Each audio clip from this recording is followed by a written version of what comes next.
एक कदम ईश्वर की ओर। वैराग्य प्रकरण 22वां सर्ग। शोक मोह इष्ट वियोग का दुख, रोग आदि से परिपूर्ण तथा चिंता और तिरस्कार के घर वृद्धावस्था की निंदा। श्री रामचंद्र जी कहते हैं, खेल कूद कौतूहल आदि की अभिलाषा के पूर्ण न होने पर ही युवावस्था आकर जबरदस्ती बाल्यावस्था को निगल जाती है। तदुपरांत स्त्री संभोग आदि की इच्छा की पूर्ति न होने पर ही वृद्धावस्था आकर युवावस्था को स्वाहा कर देती है। जैसे तुषार रूपी वज्र कमलों को नष्ट भ्रष्ट कर देता है, जैसे आंधी शरद ऋतु की ओस को नष्ट कर देती है और जैसे नदी तट के वृक्ष को उखाड़ देती है, वैसे ही वृद्धावस्था शरीर को नष्ट कर डालती है। यदि विष का छोटा सा टुकड़ा खा लिया जाए तो वह जैसे थोड़ी देर में देह को कुरूप कर देता है, वैसे ही अंग प्रत्यंग को शिथिल करने वाली एवं वृद्ध के स्वरूप वाली वृद्धावस्था देह को शीघ्र कुरूप कर देती है। यदि वृद्धावस्था स्वयं वृद्ध रूप न होती तो अन्यों को वृद्ध रूप कैसे करती? ऐसे तर्क करके लोक में जरठ रूपिणी कहा है। जिनके सब अंग शिथिल और छिन्न भिन्न हो गए हैं और वृद्धावस्था से शरीर जर्जरित हो गया है, ऐसे सभी पुरुषों को स्त्रियां ऊंट के समान समझती है। अनायास दीनता को प्राप्त कराने वाली वृद्धावस्था जब मनुष्य को पकड़ती है, तब सौत से तिरस्कृत स्त्री के समान बुद्धि भागकर कहीं अन्यत्र चली जाती है। नौकर चाकर पुत्र स्त्रियां बंधु बांधव और सगे संबंधी सभी लोग वृद्धावस्था से कांप रहे मनुष्य का घृणित उन्मत्त पुरुष की नाई उपहास करते हैं। जैसे गीध फल युक्त शाखा और टहनियों के फैलाव के कारण अन्य पक्षियों के आक्रमण से रहित अति उन्नत पुराने वृक्ष पर आता है, वैसे ही कुरूप वृद्ध गुण और सामर्थ्य से शून्य अतएव दीन वृद्ध पुरुष में बड़ी अभिलाषा आती है।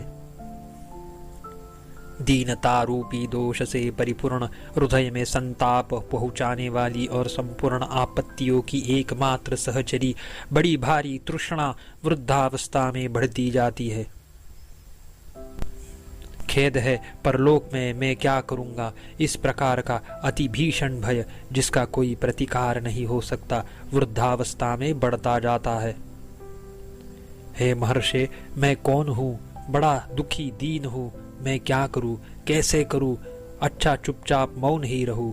ऐसी दीनता वृद्धावस्था में प्राप्त होती है। अर्थात वृद्धावस्था में मैं दुखी हूँ, मैं अकर्मण्य हूँ, मैं नितांत हेय और तुच्छ हूँ।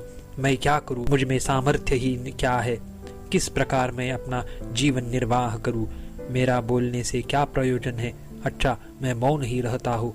इत्यादि प्रकार की दीनता उदित होती है। वृद्धावस्था में अपने आत्मीय जनों से मुझे किस प्रकार कब कुछ स्वादिष्ट भोजन प्राप्त होगा, ऐसी चिंता रूपी दूसरी जरा सदा चित्त को जलाती रहती है। वृद्धावस्था में भोजन की शक्ति होने पर पचाने की अशक्ति, पचाने की शक्ति होने पर भोजन की अशक्ति इत्यादि शक्ति ह्रास से भोग की इच्छा तो बड़ी प्रबल हो उठती है, पर उपभोग नहीं किया जा सकता और हृदय सदा जलता रहता है। मुनिवर, जब विविध दुखों से शरीर का अपकार करने वाली रोग रूपी सांपों से व्याप्त वृद्धावस्था रूपी जीर्ण बगुली शरीर रूपी वृक्ष की चोटी पर बैठकर बांसती है, उसी समय निबिड़ मूर्छा रूपी अंधकार को चाहने वाला मृत्यु रूपी उल्लू झटपट कहाँ से आया हुआ ही दिखाई देता है। जैसे सायंकाल की संध्या के उत्पन्न होने पर अंधकार उसके पीछे दौड़ता है, अर्थात सायंकाल होने के बाद अंधकार इधर उधर व्याप्त हो जाता है, वैसे ही मनुष्य शरीर में वृद्धावस्था को देखकर ही काल लेने के लिए समीप में दौड़ कर आता है। मुनिश्रेष्ठ, वृद्धावस्था के कपास की नाई फूले हुआ देह रूपी वृक्ष को दूर से देखकर काल रूपी बंदर बड़े वेग से उसकी ओर दौड़ता है। अर्थात जैसे फूलों से युक्त वृक्ष को दूर से ही देखकर बंदर उसकी ओर दौड़ता है, वैसे ही वृद्धावस्था से सफेद हुए शरीर की ओर काल दौड़ता है। निर्जन नगर की यथा कदाचित कुछ शोभा हो भी सकती है, जिसकी सबकी सब लताएं कट चुकी हैं, वह वृक्ष भी कुछ शोभित हो सकता है। अनावृष्टि से पीड़ित देश की भी कुछ न कुछ शोभा हो सकती है, मगर वृद्धावस्था से जर्जरित शरीर की कुछ भी शोभा नहीं है, अर्थात वह इन सब दृष्टांतों से बढ़कर अभद्र है। जैसे शब्द करने वाली गुरुघ्री गीध की स्त्री निगलने के लिए शीघ्र मांस के टुकड़े को पकड़ लेती है, वैसे ही खांसी रूप शब्द करने वाली वृद्धावस्था मनुष्य को निगलने के लिए ही वेग से पकड़ लेती है। जैसे बालिका उत्सुकता के साथ देखकर और सिर पकड़कर कमल के फूल को तोड़ लेती है, वैसे ही वृद्धावस्था भी बड़ी उत्सुकता के साथ देखकर और सिर पकड़कर देह को काट देती है, नष्ट कर देती है। जैसे धूली के कणों से कठोर और सीसीकार कराने वाली शिशिर ऋतु के तेज वायु वृक्ष के पत्तों को धूली से ध्वस्त कर छिन्न भिन्न कर देती है, वैसे ही शरीर में कंप कराने वाली रूसी के कठोर यह वृद्धावस्था शरीर को नष्ट कर देती है। वृद्धावस्था से तहस नहस और जर्जरित शरीर तुषार के कणों से व्याप्त अतएव म्लान कमल की समानता को धारण करता है, अर्थात जैसे हिम समूह से आक्रांत कमल मुरझा जाता है, वैसे ही वृद्धावस्था से आक्रांत शरीर भी जीर्ण शीर्ण हो जाता है। यह वृद्धावस्था रूपिणी चांदनी सिर रूपी पर्वत के शीर से उदित होते ही वात रोग और खांसी रोग रूप कुमुदिनी को बड़े प्रयत्न से विकसित करती है, अर्थात जैसे उदयाचल से उदित होते ही चांदनी यत्न पूर्वक कुमुदिनी को विकसित करती है, वैसे ही प्रथम सिर में आविर्भूत हुई वृद्धावस्था वात रोग और खांसी को खूब बढ़ा देती है। भगवान काल रूपी स्वामी वृद्धावस्था रूपी लवणादि चूर्ण से धूसर पुरुषों के सिर रूपी कुष्मांड को पका हुआ जानकर खा जाता है, अर्थात जैसे स्वामी क्षार चूर्ण से धूसर कोहड़े को पका हुआ जानकर खा जाता है, वैसे ही काल भी मनुष्यों के सिर को वृद्धावस्था से सफेद हुआ देखकर खा जाता है। आयु रूपी प्रवाह के शीघ्र चलने पर वृद्धावस्था रूपी गंगा लगातार प्रयत्न पूर्वक इस शरीर रूपी तटवृक्ष की जड़ों को काट डालती है, अर्थात जैसे प्रवाह तेज होने पर गंगा तिरस्थित वृक्ष की जड़ों को काटकर उसे गिरा देती है, वैसे ही आयु के पूर्ण होने पर वृद्धावस्था लगातार शरीर की जड़ों को काटकर उसे गिरा देती है। पहले वृद्धावस्था रूपी बिल्ली यौवन रूपी चूहे को खाती है, फिर उद्धत होकर उसे शरीर का मांस खाने की इच्छा हो जाती है, तब तो उसकी उद्दंडता का ठिकाना नहीं रहता। इस संसार में ऐसी अमंगलकारिणी कोई नहीं है जैसे कि रोदन करने वाली देह रूपी जंगल की सियारीण यह वृद्धावस्था है, अर्थात जैसा जंगल की सियारीण के वासने से अमंगल होता है वैसा किसी से नहीं होता। यह वृद्धावस्था भी ठीक सियारीन के समान है, यह भी रोदन करने वाली है और सबसे बढ़कर दुखदायिनी है। खांसी और सांस के साय साय शब्द से युक्त दुख रूपी धुआं और कालिक से पूर्ण यह वृद्धावस्था रूपी ज्वाला जलती है।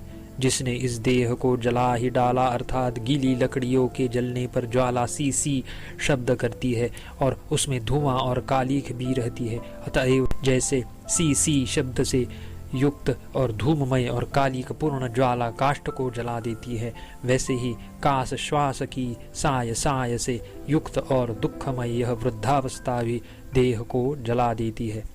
जैसे सफेद पत्तों वाली और फूलों से लदी हुई छोटी लता फूलों के बोझ को न सह सकने के कारण टेढ़ी हो जाती है, वैसे ही सफेद संपूर्ण अंगों से युक्त मनुष्यों का छोटा सा शरीर वृद्धावस्था से टेढ़ा हो जाता है।